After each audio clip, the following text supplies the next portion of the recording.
नमस्कार, मैं हूं विद्यासागर। स्वागत है आप सभी का टीएनपी न्यूज में। बिहार के सीएम नीतीश कुमार और जेडीयू नेता उपेंद्र कुशवाहा में खींचतान जारी है और इसी खींचतान के बीच कुशवाहा ने पार्टी से अलग होने की अटकलों पर भी विराम लगा दिया है।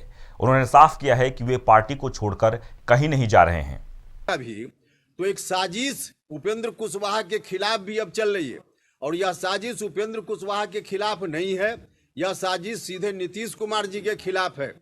उपेंद्र कुशवाहा को दरकिनार करने का मतलब कि नीतीश कुमार जी को कमजोर कर।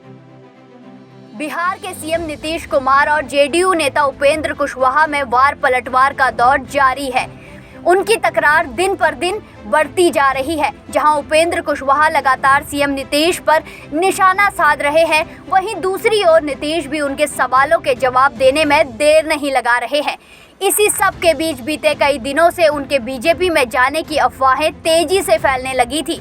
दरअसल बीते दिनों कुशवाहा अपने रूटीन चेकअप के लिए दिल्ली आए थे, जहां बीजेपी के कुछ नेता उनसे मिलने पहुंचे थे, जिसके बाद से ही उनके बीजेपी में शामिल होने के कयास लगाने शुरू हो गए थे।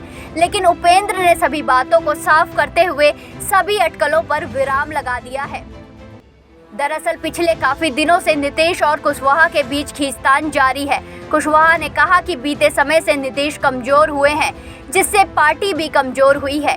इसके अलावा इशारों में डिप्टी सीएम तेजस्वी पर भी निशाना साधते हुए कहा कि कुछ लोग पार्टी को कमजोर करने में लगे हुए हैं। अभी तो एक साजिश उपेंद्र कुशवाहा के खिलाफ भी अब चल रही है और यह साजिश उपेंद्र कुशवाहा के खिलाफ नहीं है, यह साजिश सीधे नीतीश कुमार जी के खिलाफ है। उपेंद्र कुशवाहा को दरकिनार करने का मतलब कि नीतीश कुमार जी को कमजोर करना। नीतीश कुमार जी के साथ उपेंद्र कुशवाहा मजबूती से खड़ा रहता है।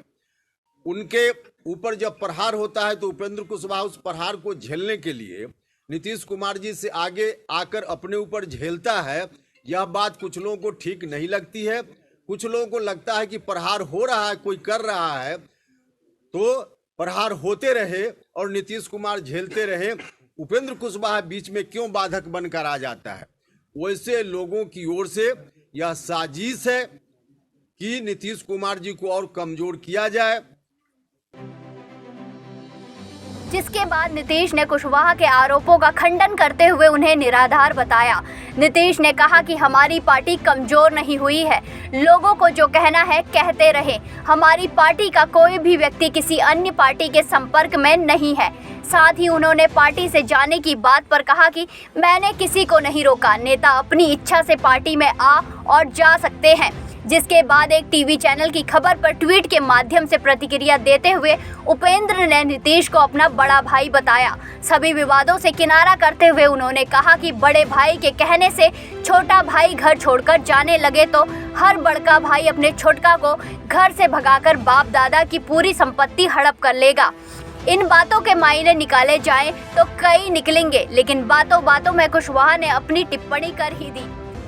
बहरहाल बिहार की राजनीति में इन दिनों काफी संभावनाएं लगाई जाने लगी हैं, क्योंकि राजनीति में दिलचस्पी रखने वालों की माने तो उपेंद्र के बीजेपी में भी जाने की अटकलें बनी हुई हैं।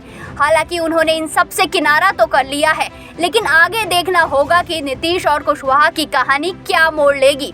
Bureau report, TNP news.